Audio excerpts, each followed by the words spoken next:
Oh, as long Chat, as you whatever. Oh, don't leave it with me. No, man, we can't sleep with that. So All right, don't leave it with me otherwise. this is why we came here. That's right. Oh dear.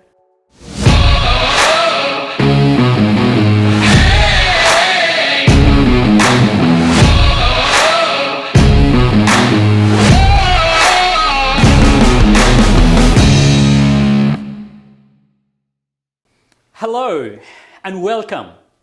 I'm full of energy. Thank you very much for watching. And then now, yes, we are here in Melbourne, a beautiful city, Dandenong, and also another story. We do have Saajeda Sama with us, and to see what you can learn from it. And yeah, welcome so much. Thank you It's very your much. time. Thank you for having me today. Yeah, I'm pleased to be here and yeah, I guess ready to chat about whatever. Well, I'm originally from Afghanistan, but then I have spent all my life my childhood, my youth in Pakistan. That's where I have grown up.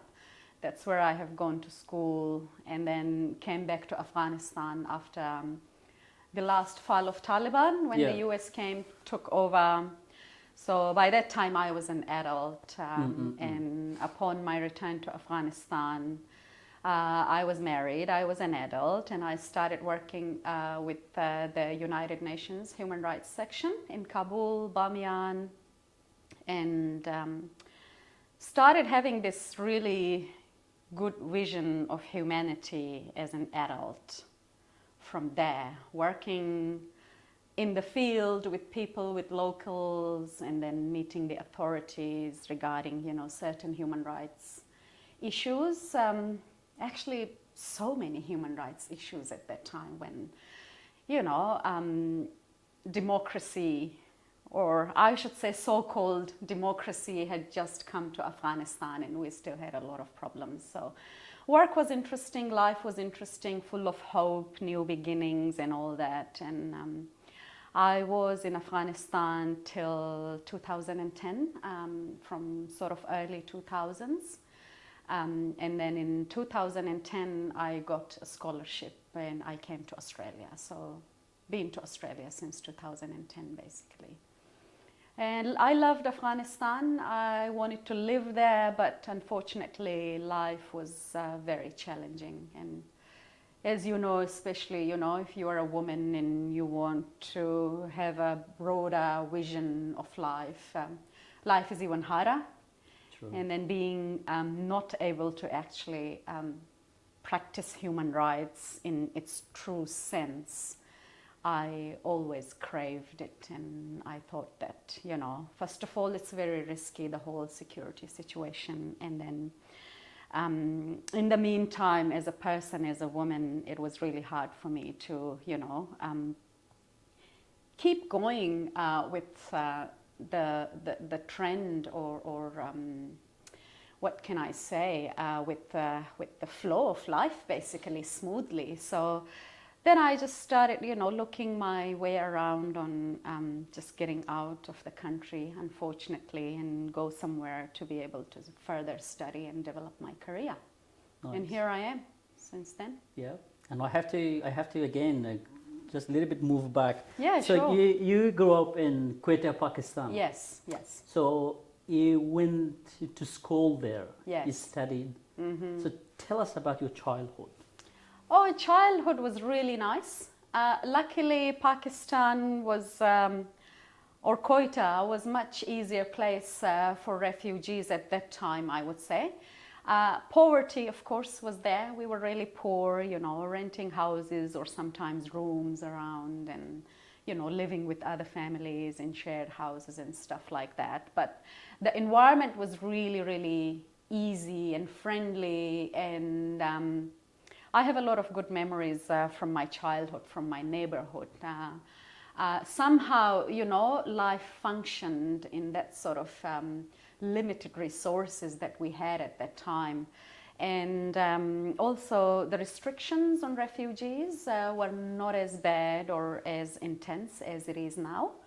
So life was pretty smooth compared to if I were, you know, in any other country, if I were a refugee or if my family were refugees in any other countries or developing neighboring countries, for example, at that time. So yeah, that's where I grew up and went to school, had so many friends, still have those friends back there who preferred to live there, and I'm still in contact. Yeah, I have good memories. It was not an easy life, but I mean, you know, as I said, Like which it was part not was quite difficult impossible. when you say it's not easy? Poverty, limited resources, you know, finding work, I guess. I was young at that time, but finding work for my father, for example, and being big families as we are, you know, people from Afghanistan, several siblings, big families. Oh yes, like at least you're 10 in a family. So that end was really, really hard. And then, you know, moving houses every now and then from here to there. So nothing was stable. But at the same time, I mean, there felt a lot of stability. Maybe it was just the age. Maybe if, you know, my father or mother would be sitting here, of course, they have endured more hardship. Exactly. Yeah, and then they were the ones who were making it all function. So their ideas and their, I think, input will be very different from me. But what I remember from my childhood was really good, actually. I don't remember a lot of bad things, I mean, that might have happened, except from really being poor and then moving houses, and then I remember not being able to, you know, afford the rent from my parents, and then we had to move again. Just those things I remember. Other than that, how they managed it, you know, and how they kept life going on with so many children, I think they know it better. But yeah, all I remember is my school, my friends, playing in the street all day long, and yeah, just going to the neighbors' houses, things like that, running around. And growing up as a young girl was not really hard as well, to be honest, because when you live in a place, you just adapt, and that's how it was at that time. I don't think I will be able to live like that as an adult now, but Exactly. because you just adjust through life, you know, at that time, that's how life was. And then restrictions here and there on girls and what they can do, what they can't. Of course, they existed. I did feel it to some extent. But now looking back, I can see that, wow, there were quite a lot of restrictions for you just being a girl, and then, you know, not being allowed to do certain things and be really sort of kind of strong enough to get your word out, even into your own family, to your own parents, that what you want to do, and be able to seek their permission to do things, while for Exactly. yeah, my brothers, it might not have been the same. So yeah, those things. So about your A bit study, challenging. how far or how long did you go to school, or probably? Yeah, in Pakistan, you study high school till grade 10, Yeah. and that's what I did. And then right after sort of finishing high school, I just got married. Yeah, that's how it was again, you know, as part of culture and tradition. Okay, you were a young girl and, you know, ready to be married, and that's what happened to me. I got married, and it was all arranged, like no sort of any kind of understanding of the other person at that time, no clue. It was just the tradition, and you just follow and you just go with the flow, and you live your life as per tradition and as per the flow, and that's what happened. But then after getting married, I did my bachelor's as well back in Pakistan, which was really challenging after, you know, when you have more responsibilities on you as a woman, or as someone's daughter-in-law, for example. It was really challenging. It was not an easy journey, but then I really wanted to study. It had always been my passion to keep working and keep improving and keep doing things, you know, for my own improvement and for my growth. And that was sort of the thing that I always had the passion for. But at that time, to be honest, I didn't know that this is something that I'm passionate about. I just had this crave, and I couldn't name it what it is, because I was at that time young, and you know, I couldn't put it in words or anything. Just like I can do it now, looking back, you know how I was. But I can see that I really was passionate about my growth since. So to be as a wife and someone who is in that culture, especially, who is responsible for the teas and and foods then you got to and washings cook, and everything. and you know, guests are coming, and then the daughter-in-law has to be there to serve the family. You know how our culture works, and unfortunately, or and then pretty normal. Even when this kind of responsibility, you did study and you finished your bachelor, you got your bachelor. But I didn't do it the normal way, you know what I mean? So in Pakistan, you have two choices. Either you go to university, you attend classes like regularly that you do, or there is another method of study or exam that they call, it's called private exam, private students. So private students are those who just get the bunch of the textbooks that are required for their examinations, or the subjects, for example, that I'm doing. They have a bunch of textbooks that you study, and then you sit the exam based on particularly those textbooks. It's not, the study system is not like here. It's pretty different. So you have this pile of books, you just stay home, you educate yourself, you study. If you need help here and there, you can go to uni, ask teachers for help, but then come back home. You don't go to regular classes. And I was like a stay-home student, basically.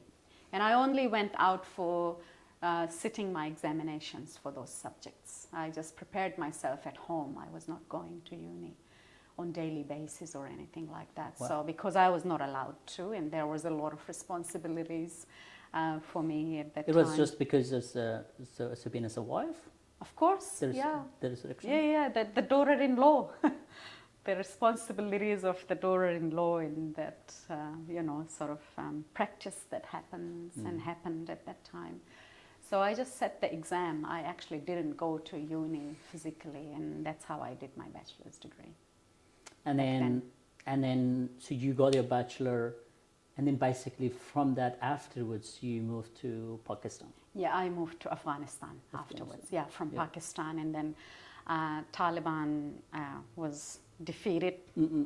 Yeah, and by the early coming Hamid Karzai. Yes. I was already working with the UN when the transitional government was there, and when Hamid Karzai was there, and then the elections happened, and I was kind of our mission, the mission that I worked with was called UNAMA, and it is it's do you know UNAMA? A little bit of hope. Yeah, it's a political mission in Afghanistan that monitors political situation in Afghanistan, and then besides it has human rights, humanitarian, and development, and all those other sections beside it or inside it.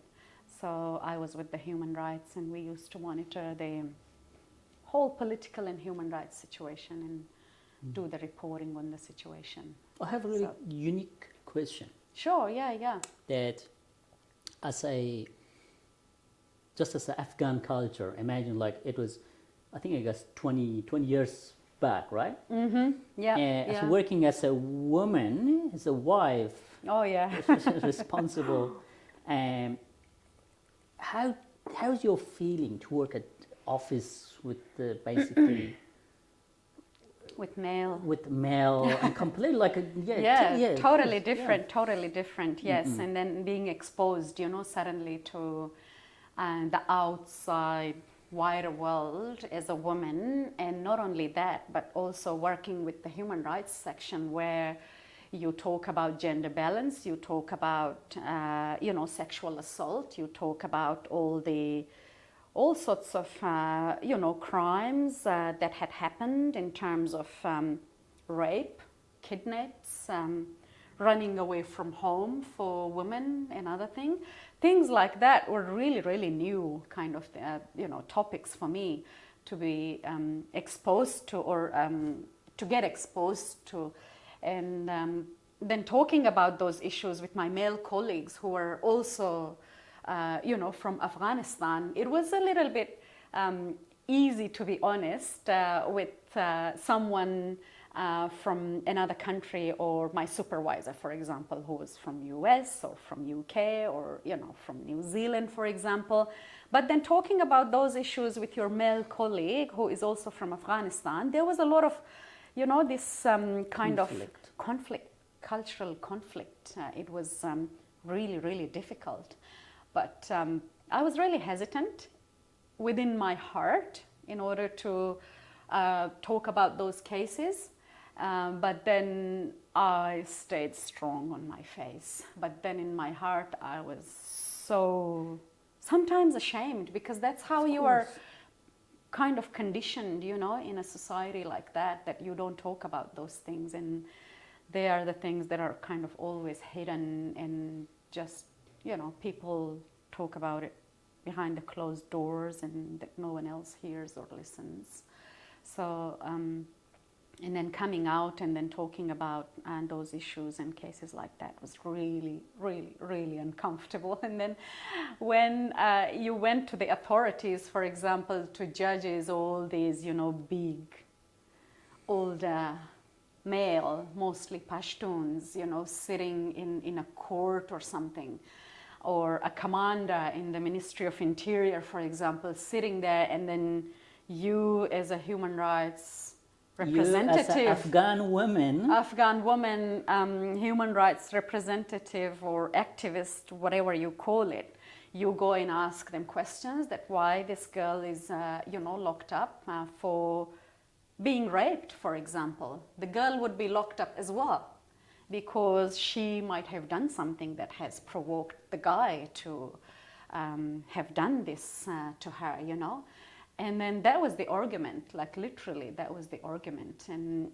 you would go and ask questions and follow up those cases. And then the way they would reply to you, that, sometimes I remember one case that I went to follow up, and this judge in the Ministry of Justice said to me, it was a runaway case, for example. Runaway from home was a moral crime in Afghanistan, but it was kind of criminalized by legislative body, by police, by courts. The girls would be just, arrested and put in the detention and prisons most of the times as well. But running away technically is not a crime. You can't legally justify it, but it was a moral crime. Morally it was wrong. So the police thinks that she has done something wrong, leaving home without permission. Anyway, so the girl had run away. We had several cases of girls running away from home, mostly with someone they loved and they were not allowed to marry and have a relationship with. So they would be locked up and put in prison, and we would follow up and try to argue on legal basis that, this is not a crime. They love each other, they want to get married, and it's from human rights perspective, it's from all the right reasons, but from traditional perspective, it was all wrong. So those sorts of cases. And then I remember going and talking to this judge in the Ministry of Justice, and I went and I said, sir, as we call them, that, this girl has run away from home. Yes, we understand, but it's not a crime, and that, she, according to law and human rights, she has the right to marry whoever she falls in love with, or basically of her own choice. And this judge looked at me and said that if your own sister runs away from home, will you be this immodest enough to come and sit in front of me and argue with me for this girl who has committed such immoral crime. And you will have nothing to say in response, because what can you say, you know?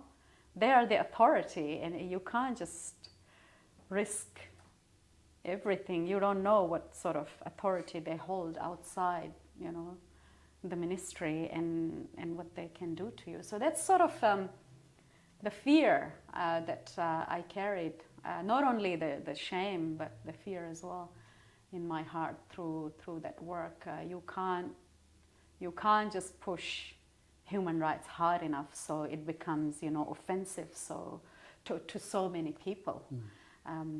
That was the type of work that I did and the way I did. I mean, yeah, for a few years, and then like it how was many interesting. I did it for about 4 years. 4 years? Yeah, Wow. and then I made my way to Australia. I got this scholarship to come to Australia, yeah. Yeah, but it was challenging, but it was at the same time fascinating and interesting for myself, you know, because it was so different to anything that I had ever done before. And it was at the same time opening my eyes, you know, to the mindset, the social mindset, and then the symbolic law that sits there, and then the practice.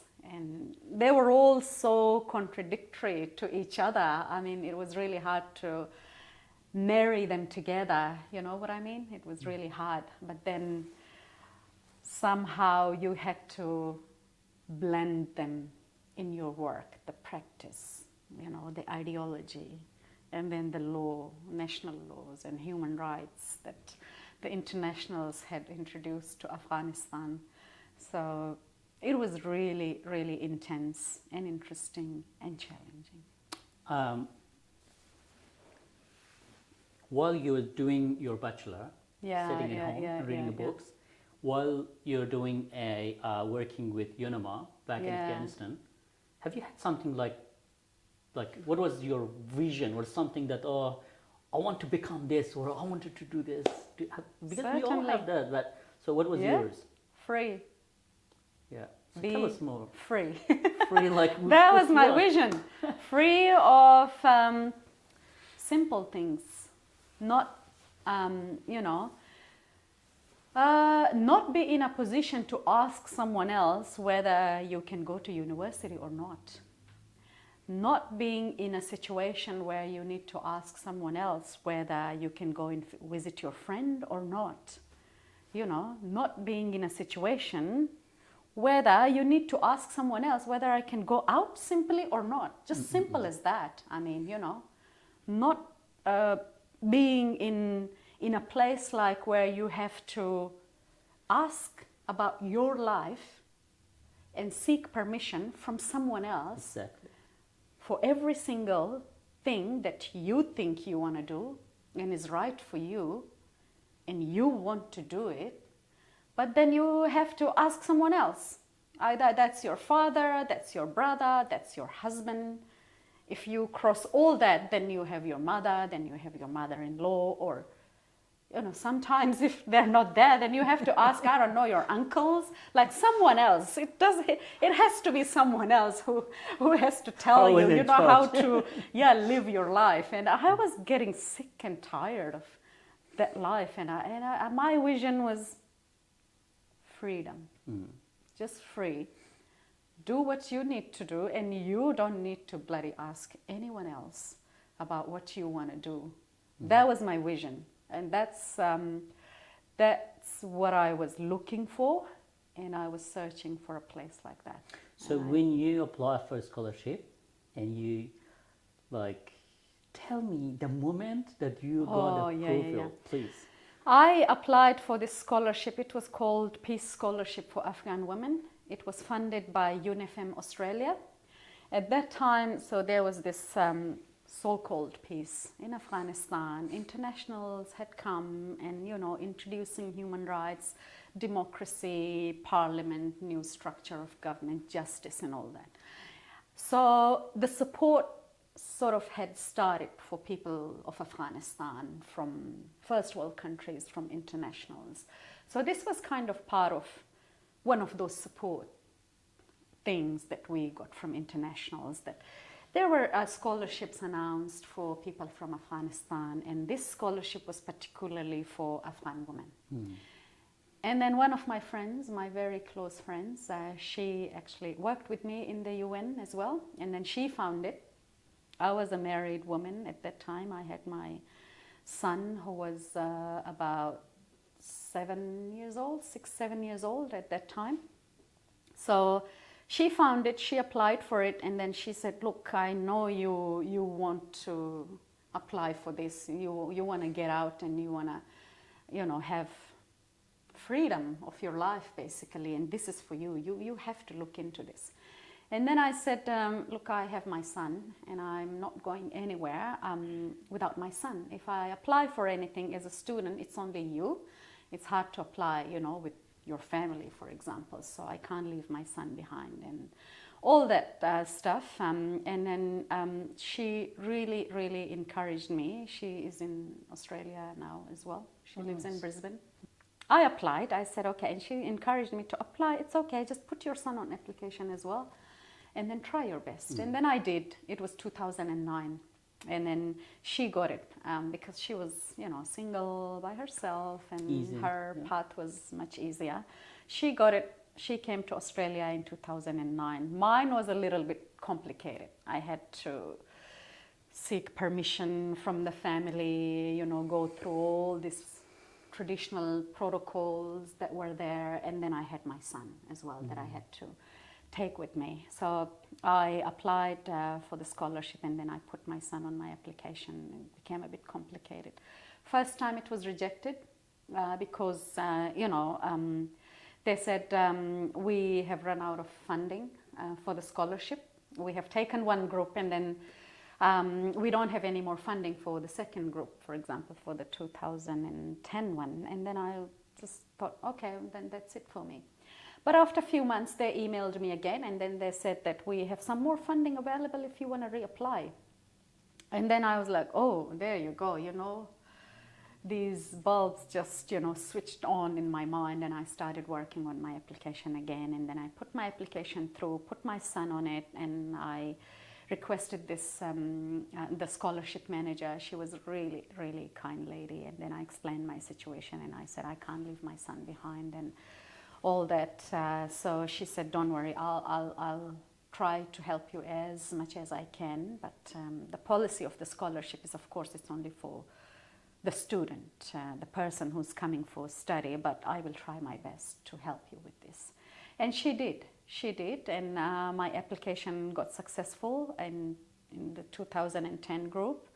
And I came to Australia with my son, but then the process was really, really challenging, going through all the documentations that were required for putting this application and making this application successful. In Afghanistan, we don't have proper documentation system, such as birth certificate for my son. We never had it.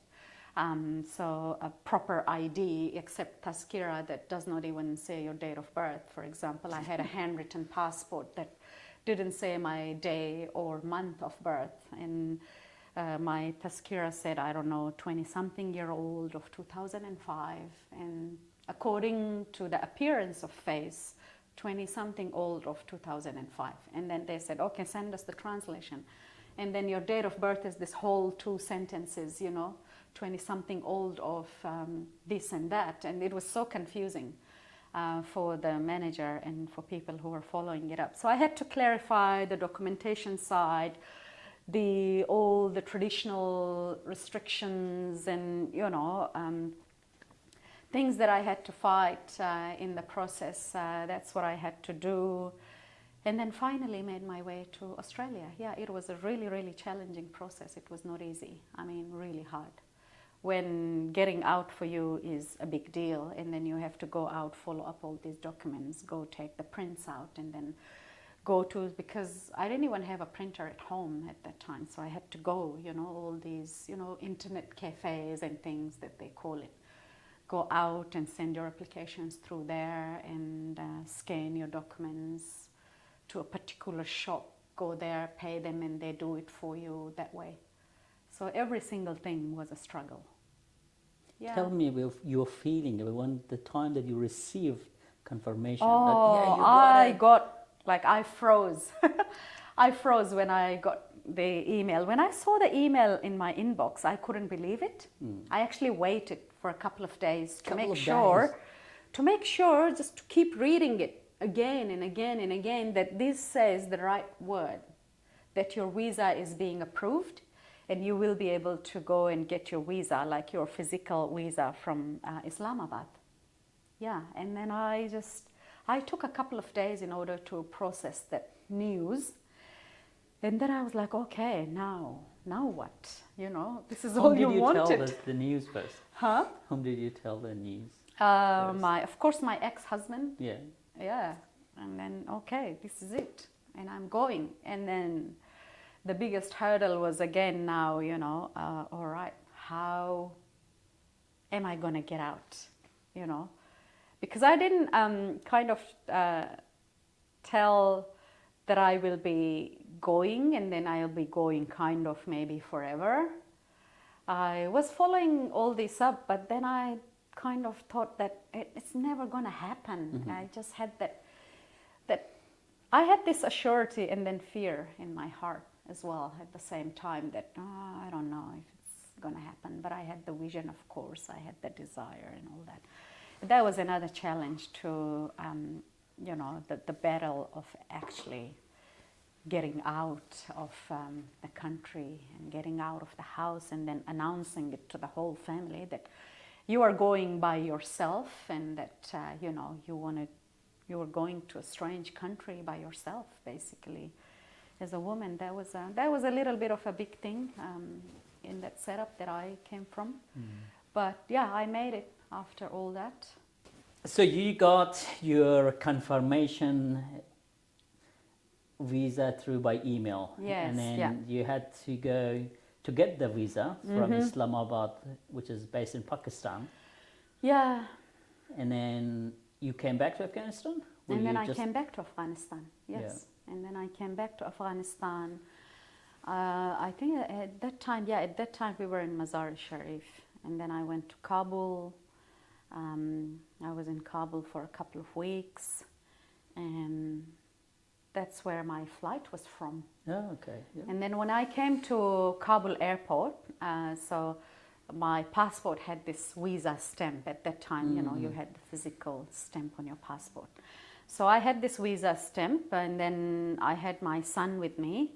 And then this police officer, he looked at my passport and then he said, wait, you got to get out of the line and just sit, you know, in a corner. I need to confirm some stuff. And then he went. And then he took such a long time. And I was so fearful that they're not going to allow me to go. And then he disappeared and he looked really angry and he looked, I don't know, in weird ways at me.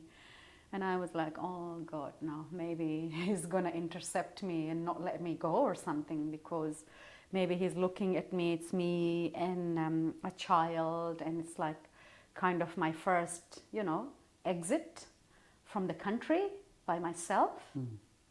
I had a lot of fear by the time he came back and he said, okay, that's your passport. All right, now you can go. Phew, I was like, okay, yeah, now all good, you know, I can run and just catch my flight. But all the way, I had this fear that, I don't know, that somewhere I might be intercepted by someone. Yeah. All the way I had this fear in my heart. And then when I arrived, I landed in Queensland actually. When I first arrived, in Brisbane Airport. Nice. Brisbane International Airport. And then this lady, this Border Force police officer, she looked at my passport again, and then Afghani passport, handwritten. She couldn't read it properly. And then she saw my son with me, and she couldn't find my name, first of all. Where's your name? I said, okay, this is my name, and this is the translation. Took out all the documents. All right, okay. And then she again pulled me out of the line. Okay, you stay here. Wait, I need to confirm some things. And then she disappeared. Took such a long time. I was the last passenger to leave the terminal that night. And then she went and talked with all the other officers in one side, and I was just, my heart was like pumping. I was like, okay, maybe they're going to send me back. I don't know what's wrong. You know, everywhere I go, they're stopping me at the airports. But then given the, you know, reliability of passport from Afghanistan and handwritten passport, we understand. I mean, people are not so sure. And then it's unfortunately one of the unreliable passports in the world. So that's what I had. And then they went and confirmed, and she came back and then handed it to me and said, okay, yeah, you are good to go. And then as I was about to exit, she came back and said, no, excuse me, we need you back. And then I went back and she said, do you have some more further documents to confirm your identity? Because we are not really satisfied. Luckily, I had my UN documents with me that I had worked, and then I pulled them out of my suitcase and I said, this is my name, you know, this is where I have worked, and I had my UN ID card with me, which had expired, but it was still the ID card. And the moment I pulled that out and showed it to her, and she was like, oh, that's enough, yeah, you are good to go now. So then I exited. Yeah, and then this friend of mine who encouraged me to apply for this scholarship, who now lives in Brisbane, as I said, had come outside. She was just standing outside and waiting for me, and she picked me up, and I went to stay with her for a few nights, and then, yeah, back to my accommodation and chasing life here in Australia then.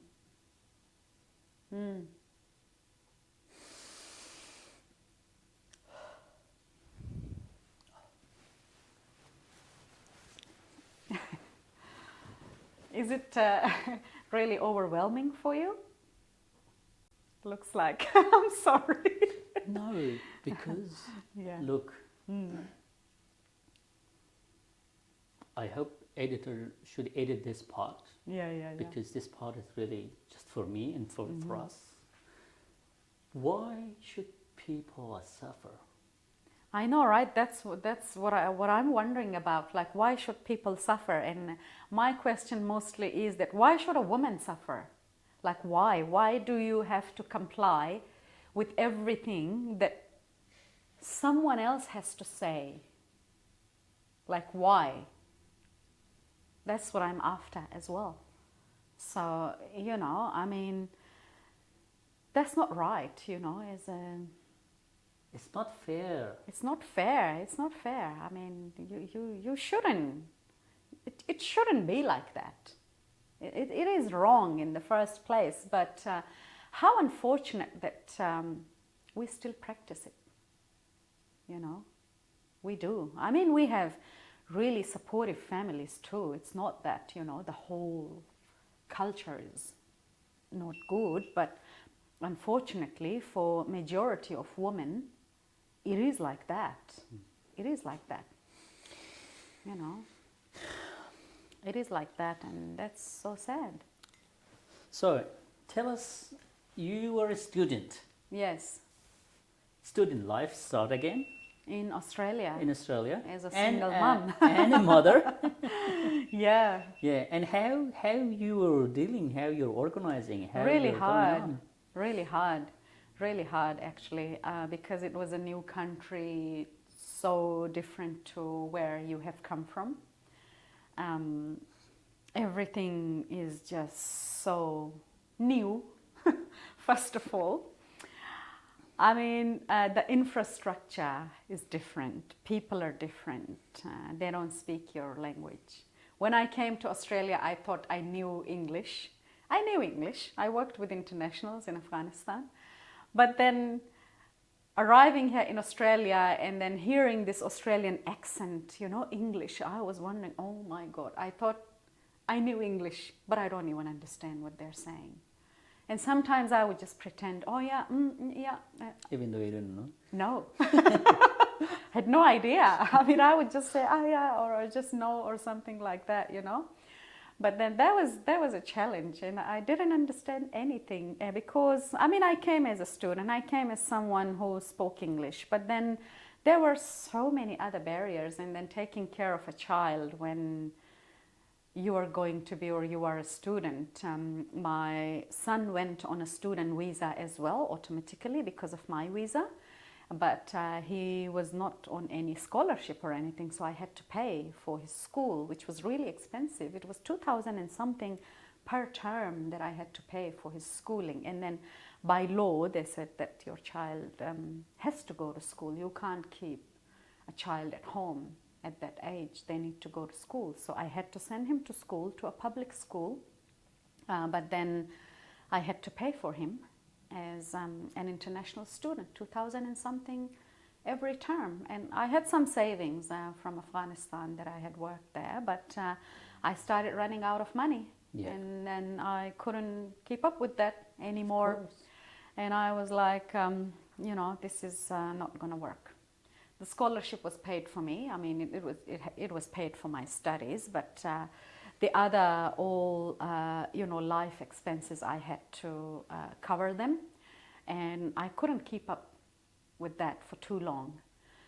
And then I had this in my mind that I'm not going back anyway. I couldn't finish my scholarship because of those challenges.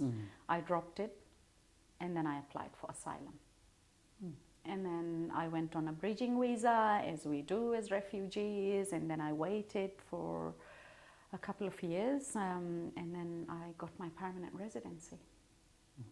Yeah, and I couldn't finish that degree. How you were dealing in that?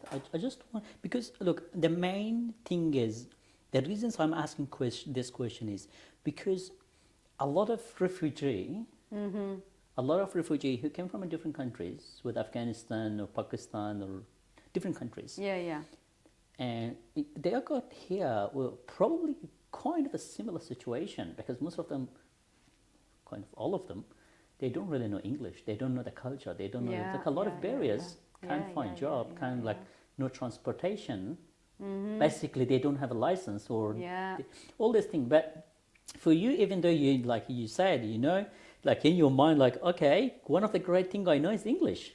Even though you know that you know, and But you then find I it, no, still you don't know. I came to that realization Yeah. actually. Yeah. So yeah. and that, imagine for like first like few months, how you're dealing with all this. Oh, I couldn't understand when I got out of my accommodation which way to go. We never used maps or anything in Afghanistan or Pakistan. We're not used to GPS. Exactly. I didn't even have a phone with internet at that time. Smartphones in 2010 was not really common. So I had no internet, no smartphone, nothing. I was hosted by a family, so I don't know if I mentioned, but my university was in Tasmania. Okay. So I landed in Brisbane. Yeah. I stayed with my friend for a few days just to meet her, to see her, and then my flight from here was booked to Tasmania because I was accepted by University of Tasmania. Tasmania is beautiful, but for me as a new person was really isolated. And I was in this little city called Launceston. That's where I was in Launceston campus. Last year I visited. Oh, you did? Yes. All right. It's a beautiful city. It's a beautiful, nice city. But then A lot of old building. Yes. Oh, yes. Yeah. Love Yeah. it. Yeah. I love that place. But to be honest, back then I felt so isolated because suddenly, you know, coming from an environment, a place like Kabul, you know, so crowded, so noisy, people everywhere. I mean, life was hard, but then there were so many people that you would go. You would walk around the street and you would bump into, I don't know, 10 people that you know. But then arriving in Launceston, I was hosted by a family. University had arranged this beautiful family for me to host me. So I was renting a room in their beautiful house, and they accommodated me and my son, and then they welcomed me in their house and they picked me up from the airport. Oh, nice. Yeah, but then when coming from the airport to their house, I did not see one human being walking on the street or around, and I was getting a heart attack. Is it nighttime? No, it was just in the afternoon. Okay. I did not see anyone on the street or walking around. I was like, oh my God, what place is this? Like, it was like, what is this place? You know, suddenly, coming from noisy, dusty Kabul, ending up in Launceston was a shock. I was shocked. I got this cultural shock that I couldn't tell at that time, but now I can, looking back. And I was getting like heavier in my heart. What am I going to do in this quiet place? There's no one here, literally no one. Anyway, we arrived in their house. It was beautiful. They had a dog, a cat, a dog that we're not used to dogs. No, especially No. in-house. Inside the house. I was scared of the dog, I mean, first of all. Really friendly, beautiful soul. Now I say it. Yeah. But back then, oh my God, I freaked out. Every time it passed by me, I was like getting goosebumps and I didn't know what to do. And there was a cat as well. Anyway, eventually, you know, those little things were big things for me. It was really hard. And then getting out was another challenge. How do you get out? Where do you go? Okay. And then my host family, who are now my friends, we're still in contact. They have become kind of like my family now. Exactly. Yeah. So anyway, yeah, she showed me the maps. This is the map. This is how you catch the bus, and that's how you go to uni, and that's the other bus you catch, and you come home. But then I would get lost on the way. I would just go and stand on the wrong bus stop. I couldn't tell that I'm at the wrong bus stop.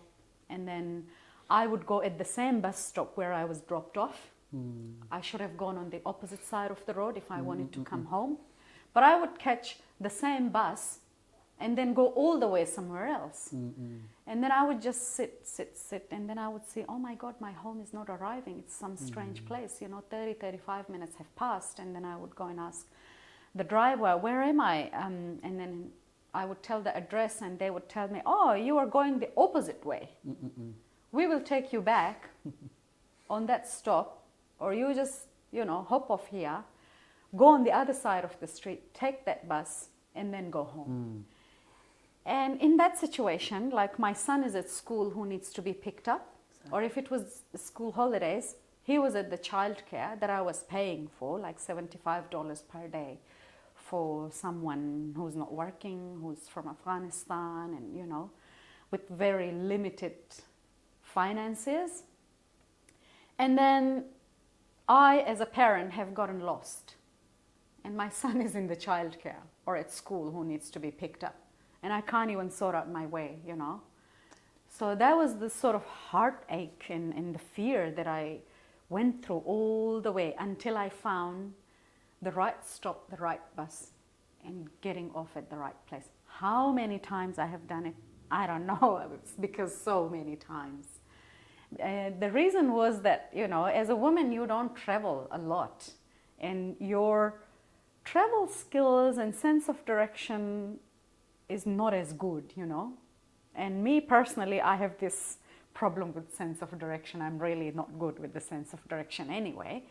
And given the fact that you don't have the experience of travel and that you haven't been exposed to new environments a lot, that made it even harder.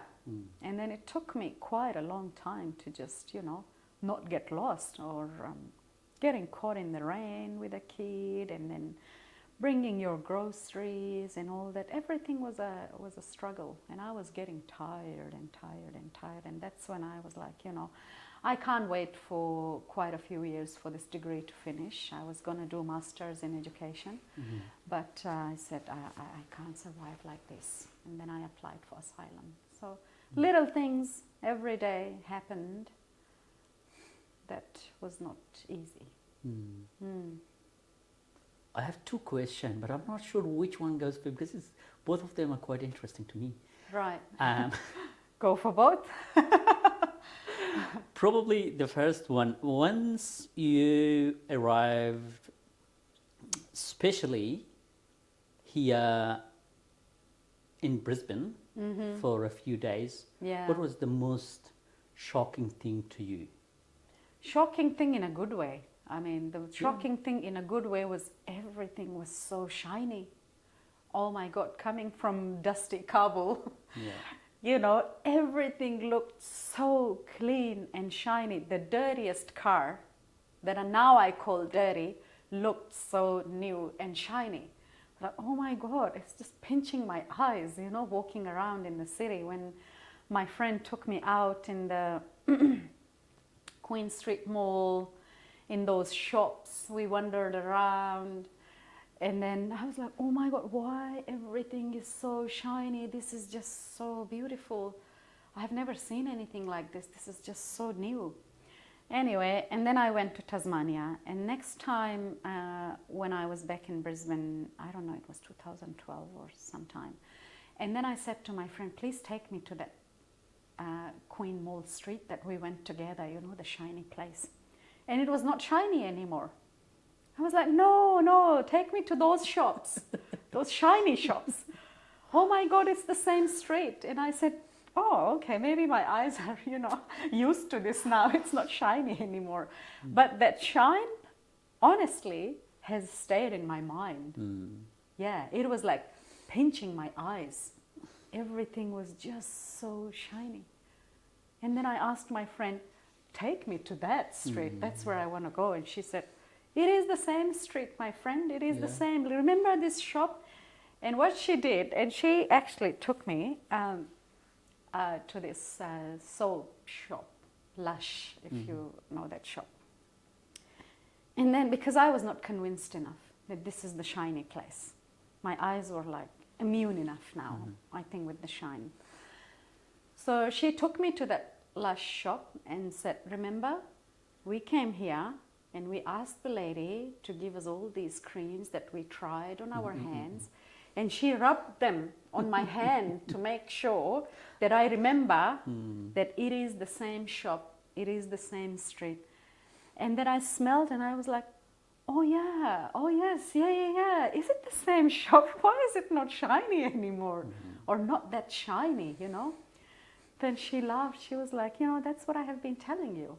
And then I got convinced, all right, okay then, you know, this is what it is, I guess, from now on. It's not shiny anymore. Now it's normal. So that thing, yeah, I always remember. I remember those, I don't know how many years back, first time I went to, actually it was myself, I went to Quetta, Pakistan. Oh, yeah. And somewhere it's called Mariabad or something like that. And it was... That's where I have grown up. Oh, wow. And during at night time, because the car was sitting, a lot of people were sitting in that particular car. And I was like just a small, very small window that I can see outside. And then I'm asking the next person why they think us in their like salon or mehman khana, you know what I mean? Like so good. So good. Yeah. And then afterwards, it was not that good anymore. Yeah. It was like I'm You know what I always mean in now? my, yeah, that's why I'm really relating. So that's why, like, when you share this, suddenly comes to me that I'm sitting in that car. Outside looks like so good. It's like the light and everything. But not anymore. And then it becomes normal. Yeah. So remember I said I have two questions. I don't know which one goes first. What's the second one? The second was this, that while you were studying, did you try for a job or work? Not at all, no. Because I could not. I just was so confused. I was really confused. And then I had come from a place, you know, battling all that situation from back home, and then making my way there. Just the pressure of study was quite intense, this cultural shock, this taking care of my son, And then coming to uni, my teachers, everyone was so helpful, so friendly. They tried to support me to the best that they could. But still, everything was just so hard. I could hardly manage, that day-to-day thing that was happening. I couldn't think of work even at that time, to be honest. Yeah, I was that, just shocked and confused. Yeah. Imagine someone who can't even, find their way home, and then looking for a job is like, look too far away back then. I was just battling with my own day-to-day life on how to just manage those little things. Where's the childcare? How do you get there, Where's the uni again? Which bus was it? Okay, even it's a small city, so complicated or anything. But I think I had come out of such a complex situation already, and my mind was already full with so much that needed to be processed. And there was all this new information that I had to install process and follow. That's why, I think it was so hard for me. It might not be the same for everyone. Exactly. Yeah, but then everyone's experiences are different. And that's how mine was. I was really confused. Yeah. Wow. Amazing. So what are you doing now? Oh, now I'm... What are you doing as a job? Yeah, interesting. Yeah. I have done bits and pieces of work in the community when I was in Brisbane, but now I work with SRC, Asylum Seeker Resource Centre, and I'm the community organizer there, and that's kind of, that's my dream job. I just love working with people, among people, and working for a change.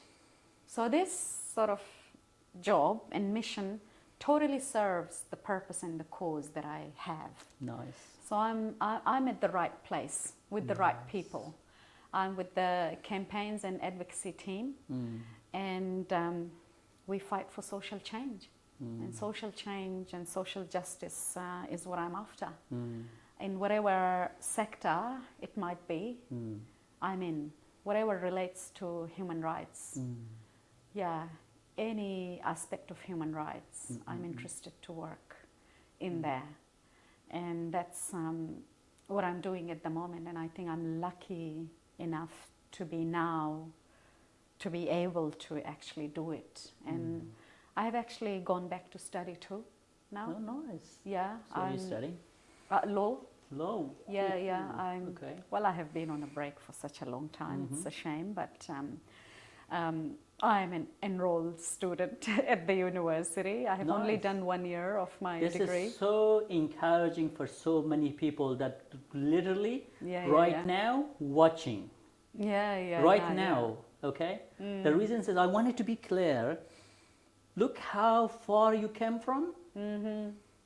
According to that, you should just stop everything, I know. But you just, enroll for another big, massive subject. Yeah. I think congratulations. Thank you very much. I think that's awesome. Yeah. I was actually, I couldn't do it when my kids were young. I actually forgot to mention when I came to Australia, I had fallen pregnant with my younger son. So I gave birth in Tasmania too, and studies became harder and harder, and that's when I gave up. And two children. And then I was waiting for my kids to grow up, so then I can, I tried. You didn't say that part. That's even harder thing. I know, right? Wow. I don't know why I missed it, but when I was in Tasmania, I was a pregnant student. And then I gave birth when I was a student. And then I went on this maternity leave and for 6 months. But after 6 months as well, I was not settled enough mentally and physically and, circumstantially to be able to go back and carry on with the study, the expenses. I was a student, and my kids went on student visa automatically because of my student visa. So I was actually supporting 2 children from my own pocket, and then paying for the school, for the childcare. You know, I couldn't last for too long to be able to finish this degree. That's why I actually gave up, and I said, maybe it's not the right time, you know, I can't do it now. But I will go back one day. And this one day has only been, you know, just before or after COVID hit. So it was a challenge going back to university as well, because unfortunately I was accepted in that scholarship, and it was thanks to the scholarship program that I was directly fresh, you know, from Afghanistan, was accepted in the university. But then when I went back to higher education or tertiary education here in Australia by myself, without any support of any other management or any other entity, I struggled. They did not recognize my previous degree from Pakistan, and they said that you have to start it all over again, and that going into a law degree, the bachelor's degree that you have from Pakistan is not enough. So you got to do something in terms of, you know, earning, or I don't know, they have this points system here to meet those points to be able to make it to the law degree. So I did a diploma in criminology, just to get this legal background and, you know, previous study in Australia, as they call it. And then I had to make that record here, and then I made my way to law. So I did that diploma for a year and a half, and then I made my way to university for this degree, back to uni. So Excellent. yeah, I will be doing it part-time because my younger one is now 11. I'm still taking care of him. My older one, who was 7 at that time when we came, is 19 years old now. So he's pretty independent, but I still have a child that I need to take care of and do the job that I'm passionate about, and then carry on with the study too. Yeah. Let me be clear with the people who are watching. Always mention this, because it's easy for us to say that I have this reason, this reason, this reason, this reason, I cannot study. I know, yeah. I do have this reason, this reason, this reason, this blah, blah, blah. I cannot go to the job or the thing that I really love to do. But I think it's kind of a really good reminder again that if she can do it, you can do it, right? Anyone With can do being it. a mother, so as a working and also go back to study. Yeah, and then I think coming, you know, from the system that we come from, or I have come from, or most of our girls come from, you know. The thing is that just don't lose your vision, you know. Just set your eyes on what you want, and don't get distracted with all the hardships that you have or that come your way. Just you know, set your eyes on the target and keep going. It doesn't matter. I mean, everyone's journey is different. Exactly. You will get there in a year, in a week time. Let it be 10 years in my case, for example. Yeah. But it Never doesn't give matter. up. I mean, as long as you are alive, you chase life. You can chase what you want to chase. So I think that's the only thing. Yeah. Excellent. Yeah. I believe that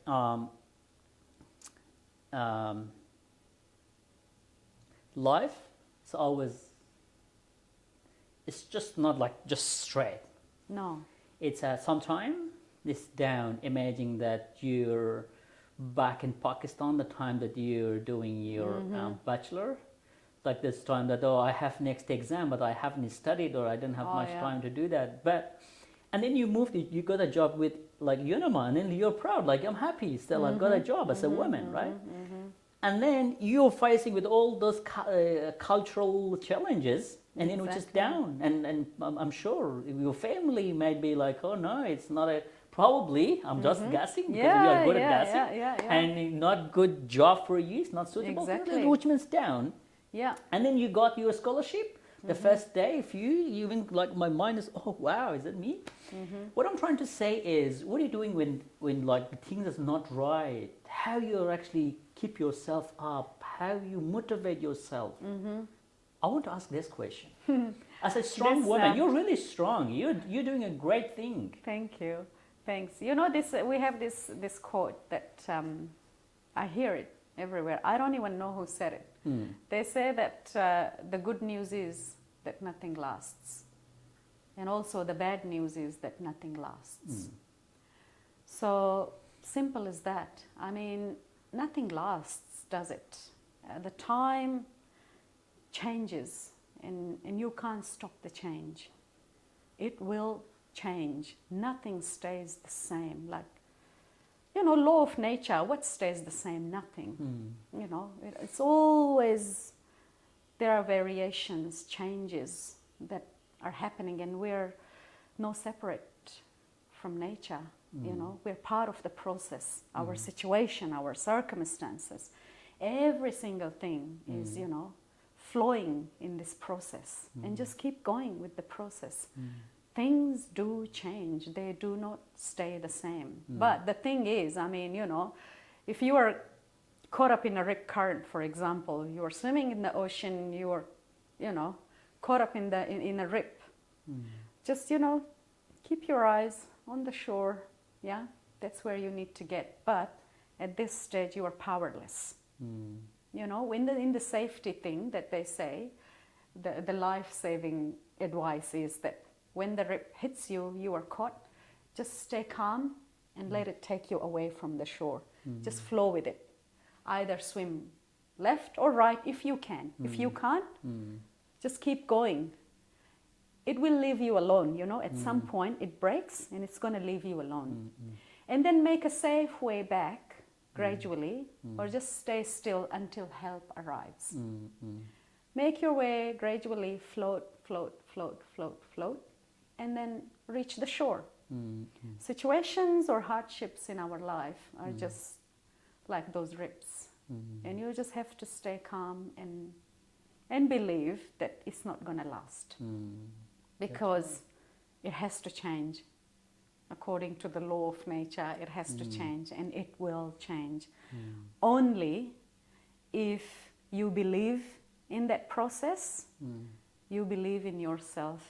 And as I said, you know, you have your eyes set to where you want to get to. You will get there. And then you just keep, you know, this motivation alive by doing that. By just, you know, you just have to keep your eyes on what you want and not forget that's what you want, you know. If you forget about it, then you forget about it and you just go everywhere, you know. I never forgot about what I want. Exactly. Yeah. Nice. As long as you don't forget about it and then take every little chance and opportunity in your life to save yourself from the rip that you are caught in, you will get back to the shore. Yeah. That's what I believe in. Nice. All this year, who mainly supporting you? All these years, who supported me? Yeah. I supported myself. No, that's a great one. Yeah. That's the best one I ever I heard. mean, we need a lot of support, yeah? Yeah. There are a lot of kind people in this world that support you emotionally. I mean, you know, moral support is there. Someone will do some financial support as well too. I have family members, and then if I really got into that financial crisis, I have a lot of brothers. I ask them for help, but rarely. I'm not that kind of person who would ask for help quite often, because I try my own, you know, resources first and try to solve my circumstances my way and through my own resources and just try to solve my problems. That's how I like to do it. I have never, I mean, actively been the person or the woman who would just, you know, go out and ask her brothers or let's say father or even a husband for help, financial help or whatever help. Mainly it's financial help from the male family members. Now, I didn't actively do it, but then if I really got any sort of financial crisis, I always had my family to support me. Not that I got, you know, actively asked for it, but I supported myself in general all these years. I supported myself. Yeah, that's the whole My thing. teacher, his name is Jim Rohn. Yeah. Jim Rohn believes as this. Jim Rohn says that you have to motivate yourself. That's You it. have to support yourself. Mm-hmm. And if you wait, because they are busy. They're busy and they have to support themselves, Exactly. you know. So it's just Nice. everyone has got their own lives, and I totally get it and understand it. And I don't want to be someone who's another responsibility in someone's life. Mm-mm. I believe I have always been my own responsibility, Mm-mm. and also, you know, should have the right of my life in my own hands, just like my responsibilities, rights and responsibilities, both mine, you know, not that just asking for your rights, but then be the responsibility of someone else. You be your responsibility and you hold your own rights and you have your own account for your life. That's it. And that's basically it. I mean, it sounds simple, or it's simple, but might not be as simple for many. Yeah. But it should be. Yeah, I that's mean, right. it should be. I mean, because we are so resourceful as humans, you know. We all have all the resources that we want for our lives. It's just a matter of accepting it, digging it out, and using it, you know. Just explore within yourself, and then deep down you will find everything you need for your survival. That's what I believe in, and I have never felt like that I have run out of something or run out totally. There's nothing left. No. If there's this thing that's lacking, then there's another thing that can take you, you know, keep you moving. That's it. Just consult yourself, and then you will find a lot of things. That's what I believe in. Thank you. Oh, you're It was welcome. a great experience. My Thank pleasure. you for sharing. And what is your core message for the people who've been watching and listening? I ask the same question from everybody. Yeah. Response? My message generally is for women. Yeah. Yeah, I'm a big supporter of women from my heart, because I mean I believe in human rights in general, but I really stand for women rights, and I believe that our women need to believe in themselves. We're being taught like we're responsibility of someone else, you know, just like as we mentioned now. We're someone else's responsibility, and they're going to take care of us, and that, you know, they're the ones then who decides also for us. And I think we need to just break this trend of being the responsibility of someone else or seeking our rights from someone else. We need to realize that we are individuals with all the rights that we should have, and that we have all the capacity within ourselves, you know, to do the things that we want to do, and be able to the advocates for our own selves, you know, seek and go after what you want. Do not give up because of the hardships or that someone is stopping you. Do not give up. Just do not give up. It's not easy. I mean, you know, easier said than done. I do understand that. But I have lived both lives. You know, I have lived the most restricted life and the most free life. But you got to keep working and you will get there. It's okay. I mean, if it takes you 10 years, 20 years, but at the end of the day, before we have no life, we should live a little, you know, live the life that we want. And just don't lose your vision. Do not give up on your dreams, on your passion. Keep chasing, keep going, keep talking, keep asking for it, you know. Keep raising your voice, keep acting, and you will get it. Nice. Thank you. Thank you very much for watching, and thank you so much for all this time, you know. This is actually a great informative story, and I hope you are enjoying, and we will see you in the next one. با تشکر و سپاسگزار از اینکه این ویدیو را تماشا کردید. امیدوار هستم که ویدیوهای ما باعث الهام و تشویق شما شود. همچنان فراموش نکنید که تگمه لایک و سابسکرایب کنید. بنابراین ما هر روز ویدیوهای جدید را برای شما بارگذاری میکنیم تا باعث الهام و تشویق بیشتری شما شود. و همچنان دوست دارم که در کامنت بنویسید که این ویدیو چگونه باعث تشویق شما شده است. ما دوست داریم بیشتر از شما بشنویم. تشکر از شما.